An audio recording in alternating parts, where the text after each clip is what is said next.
ଯେଉଁ ମହିଳାଙ୍କର ପ୍ରଥମ ସନ୍ତାନ ପୁତ୍ର ହୋଇଥାଏ, ସେହି ମହିଳା କିପରି ହୋଇଥାନ୍ତି ଆସନ୍ତୁ ଜାଣିବା।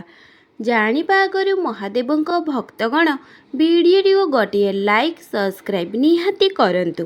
ପ୍ରଥମ ପିଲା ହେବା ବହୁତ ଗୁରୁତ୍ୱ ରହିଥାଏ। ଯଦି ପ୍ରଥମ ସନ୍ତାନ ପୁତ୍ର ହୋଇଥାଏ ତ ଏହା ମନାଯାଏ କି ଏମିତି ମାତାପିତାଙ୍କୁ ହୀରା ପ୍ରାପ୍ତି ହୋଇଥାଏ।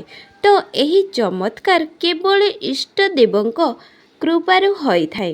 ଆଉ ପୂର୍ବପୁରୁଷଙ୍କ ଆଶୀର୍ବାଦ ଓ ତାଙ୍କ କୃପାରୁ ଘରେ ପୁତ୍ରଟିଏ ଜନ୍ମ ହୋଇଥାଏ।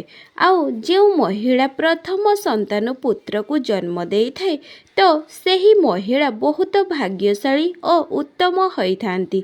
ଆଉ ଯେଉଁ ମହିଳାଙ୍କର ପ୍ରଥମ ସନ୍ତାନ ପୁତ୍ର ହୋଇଥାଏ ତ ତାଙ୍କ ଘରେ କେବେ ବି କୌଣସି ପ୍ରକାରର ଦୁଃଖ କଷ୍ଟ ଗରିବୀ ଆସିନଥାଏ।